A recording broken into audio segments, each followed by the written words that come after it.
మనం భారతీయ జనతా పార్టీ జాతీయ కార్యదర్శి దుష్యంత్ కుమార్ గారితో ఉన్నాము.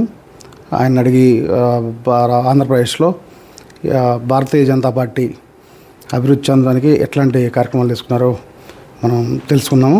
सर आप बताइए ये 9 साल से बीजेपी गवर्नमेंट भारत देश में क्या क्या काम करता है? देखिए, भारतीय जनता पार्टी आज प्रधानमंत्री नरेंद्र मोदी जी के 9 वर्ष को सेलिब्रेट कर रही है.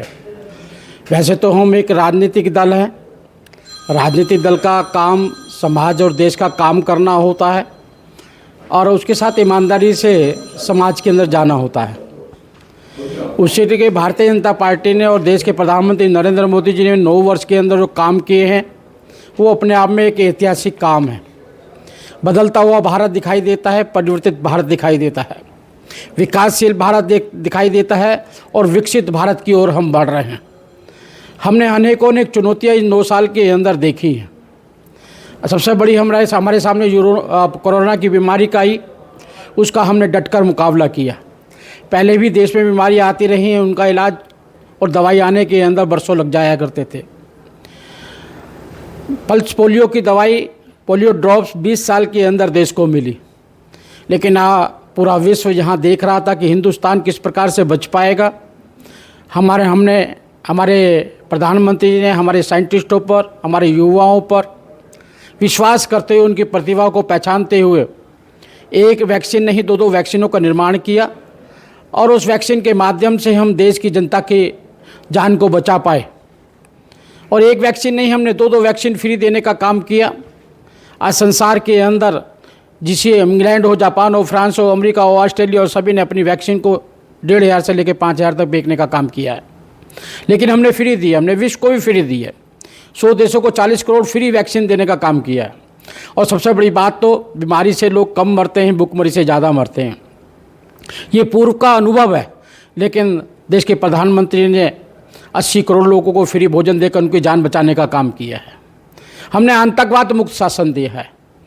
आज देखेंगे 2014 से पहले हर रेलवे स्टेशन पर, बस स्टैंड पर, मार्केट के अंदर, गुरुद्वारे के बाहर, सभी जगह एक ही स्लोगन लिखा होता था बड़े बोर्डों में कि देखिए आपत्तिजनक चीज़ बम हो सकती है. लेकिन आज ऐसा कहीं भी दिखाई नहीं देता. लोग घर से सुरक्षित निकलते हैं और घर पर सुरक्षित पहुंचते हैं. हमने भ्रष्टाचारी मुक्त शासन दिया है. इन 9 वर्षों के अंदर देश के अंदर कहीं भी आपको नहीं दिखाई देगा कि कोई भी विधायक या सांसद भ्रष्टाचार में लिप्त पाया गया हो. लेकिन आज हम देखते हैं जहाँ देश के प्रधानमंत्री ने अपने 12 साल मुख्यमंत्री के 9 साल अपने प्रधानमंत्री काल के पूरे किए हैं. 21 साल के शासन के अंदर कोई भी एक पैसे का भ्रष्टाचार नहीं किया. आज भी उनके परिवार के लोग 4th क्लास का काम करते हैं, 4th क्लास की नौकरी करते हैं, परचून की दुकान चलाते हैं, कट्टी पतंगों का बेचने का काम करते हैं. और यही नहीं है, उनकी माँ भी 10 बाई 10 के कमरे में उन्होंने गुजारा किया है. ऐसा देश का प्रधानमंत्री जो अपनी आय का अधिकतर पैसा गरीबों के बच्चों पर पढ़ाई में लगाता हो और एक तरफ कांग्रेस के माँ बेटे सोनिया गांधी और राहुल गांधी 5,000 करोड़ की जमानत पर छूटे हुए हैं. सारे भ्रष्टाचारी नेता, सभी लोग भ्रष्टाचार में लिप्त हैं. अनेकों ने केस उन पर चल रहे हैं और आज भी वो कोशिश करते हैं कि परिवारवाद चले. हम भी लूटे, हमारे बच्चे भी लूटे. लेकिन देश के प्रधानमंत्री जो भी काम कर रहे हैं देश के नागरिकों के लिए, बच्चों के लिए कर रहे हैं. इस 9 साल के अंदर हमने अर्थव्यवस्था को मजबूत किया है. आज 5वीं अर्थव्यवस्था के रूप में हम विश्व के अंदर खड़े हुए हैं. और आज जिस समय अमेरिका के 4 बैंक डूब गए, आसपास के देश भूखमरी के कगार पे हैं, पाकिस्तान का हाल आप ही देख रहे हैं. लेकिन ईमानदारी और कर्मठता से हमने जो काम किया है वो आज आप सबको दिखाई देता है. हमने गरीबी की रेखा के नीचे के लोगों का उत्थान किया है. हमने पैदा होने से लेकर उसके बुढ़ापे तक का सारे कार्य किए हैं. बच्चा पैदा होता है, हमने उसके लिए माँ को 6 हफ्ते की छुट्टी और साथ साथ बच्चे के लिए 6,000 का पोषण देने का काम किया है, जिससे बच्चा एक स्वस्थ बच्चा पैदा हो, देश का नागरिक स्वस्थ पैदा हो. हमने इंद्रधनुष के मामले में 7 इंजेक्शन देने का काम किया है. हमने बेटी बचाओ बेटी पढ़ाओ समृद्धि सुकन्या योजना के माध्यम से जो बेटियों की भ्रूण हत्या कर दिया या करती थी, बच्चियों को मारा जाया करता था, हमने उसकी जान बचाने का काम किया है. हर विश्व के अंदर, हिंदुस्तान के अंदर 1,000 बेटे और 1,000 बेटों के बाद में 1,020 बेटियां होती हैं. ये देश का बड़ा है गौरव. और महिलाओं का भी हमने उत्थान करने का काम किया है. हमने लोगों को नौकरी देने का काम किया है। और जो प्रधानमंत्री ने कहा था लाल किले से कि मैं नौकरी मांगने वाला नहीं, नौकरी देने वाला बनाना चाहता हूँ, उसके अंदर हमने बढ़ते हुए कदम दिए हैं।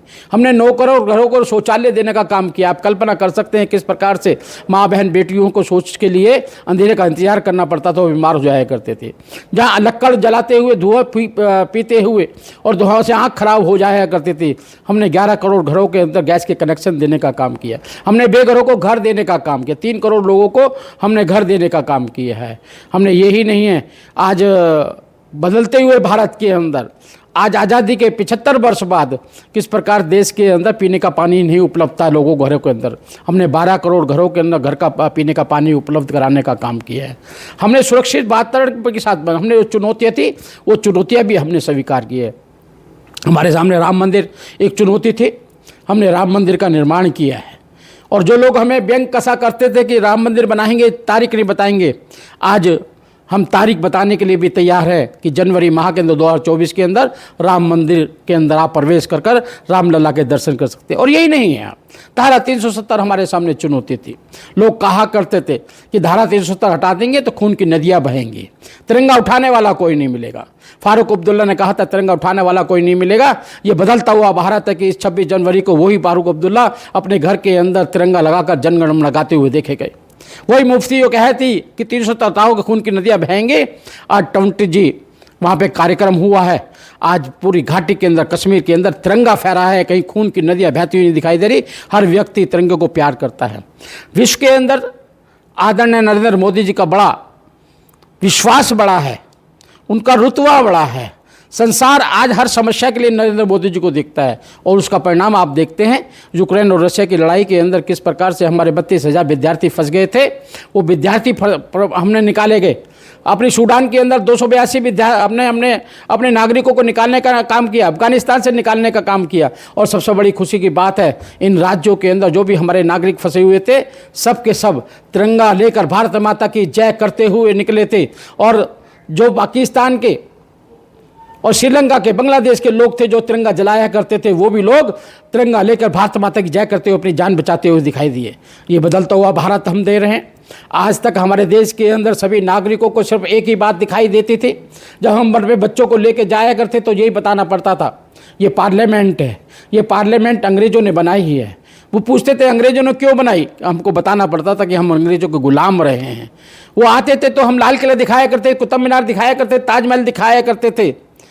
बच्चे पूछते थे ये किसने बनाया है, हमने बताना पड़ता था मुगलों ने बनाया है। मुगलों ने क्यों बनाया कि हम उनके गुलाम थे। आज देश के प्रधानमंत्री गुलाम की सभी मानसिकता को ख़त्म कर कर देश को एक अच्छी ऊंचाइयों पर पहुंचाने का काम कर रहे हैं। आज हमने अपनी पार्लियामेंट बनाई है। आज जो भी विदेशी आता है हम उसको ताजमहल नहीं लेके जाते, हम उसको काशी विश्वनाथ की हर हर गंगे की आरती दिखाने का काम करते हैं। हमने यहाँ पर लॉर्ड पंचम की मूर्ति लगी हुई थी इंडिया गेट पर, वहाँ पे सुभाष चंद्र बोस जैसे व्यक्तित्व की मूर्ति लगाने का काम किया है। हमने सरदार वल्लभ भाई पटेल जी की मूर्ति बनाने किया है। हमने डॉक्टर अम्बेडकर जी के पंचतीर्थों का निर्माण किया है। जिस भी व्यक्ति ने देश की आज़ादी और संस्कृति संस्कारों को बचाने का काम किया है, उसका सम्मान बढ़ाने का काम किया है। जब हमने उन महापुरुषों का सम्मान बढ़ाया है तो देश का भी सम्मान बढ़ा है, और जब देश का सम्मान बढ़ा है तो नरेंद्र मोदी जी का भी सम्मान बढ़ा है। 2024 में यही सारी बातें लेकर हम जनता के बीच में जा रहे हैं और जनता से आग्रह कर रहे हैं, ये प्रगतिशील भारत जब अमृत काल के अंदर जाएगा 2047 के अंदर हम विकसित भारत देना चाहते हैं, और विकसित भारत के अंदर पूरा देश विकास की ओर बढ़े। इस बातों को लेकर 2024 के लिए हम लोगों से कह रहे हैं, आने वाले 2024 के अंदर किसी भी इन लुटेरों के, इन भ्रष्टाचारियों के झांसे में नहीं आना। ये सब अपने परिवार को पालना चाहते हैं, भ्रष्टाचार को बढ़ाना चाहते हैं। एक नरेंद्र मोदी जी है जो देश के बच्चों को आगे बढ़ाना चाहते हैं। यही सब भावना लेकर हम जनता के बीच में जाने वाले हैं और जनता हमारा समर्थन भी कर रही है। दुष्यंत जी, 2024 में आंध्र प्रदेश में भारतीय जनता पार्टी का स्टैंड क्या है कि किसी किसी पार्टी से मिलता है, किसी किसी पार्टी से बाहर जाता है? ये स्टैंड सभी हमारा पार्लियामेंट्री बोर्ड होता है, वो डिसाइड करता है। अभी चुनाव में समय है, समय रहते हुए देखा जाएगा हमें क्या करना है क्या नहीं करना है। जनता के हित में जो काम करेगा, राष्ट्र हित में काम करेगा, वो हमारे साथ कोई भी आके चल सकता है, लेकिन हमारे लिए राष्ट्र हित परम कर्तव्य है और प्राथमिकता है। फ्रॉम लास्ट 1 वीक आपका central minister home minister Shri Amit Shah ji और जो नड्डा जी भी ये भी गवर्नमेंट पे थोड़ी दूषण करता है, उसी बारे में ये recently the stand between YCP and BJP are both are changes. देखिए, बड़े दुख की बात है कि आंध्र प्रदेश के अंदर विकास हमने दिया है, 2 वंदे भारत दिए हैं हमने लोगों को फ्री भोजन देने का काम किया है, हमने मेडिकल कॉलेज दिए हैं, साथ हमने अनेकों विकास कार्य दिए, लेकिन यहाँ की सरकार अपना नाम लिखकर उनको गुमराह करने का काम करती है. इसलिए सारी स्थिति को देखते हुए जनमानस को, एक सरकार को जो अच्छा काम करना चाहिए वो करते हुए हम आने वाले समय में निर्णय करेंगे हमें क्या करना है, किसके साथ जाना है. Okay sir, thank you.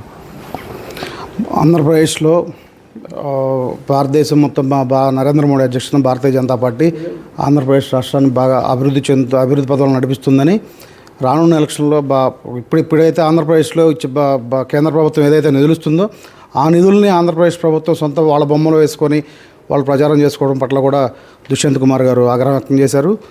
ఏదైనా సరే రానున్న ఎలక్షన్లో అటు కేంద్ర ప్రభుత్వంలో అయితేనేమి రాష్ట్రంలో అయితేనేమి భారతీయ జనతా పార్టీ అధికారంలోకి వస్తానని తెలియజేస్తూ ఉన్నారు. న్యూస్ 18 కోసం మీ గంగాధర్ కొక్కెర, గుంటూరు.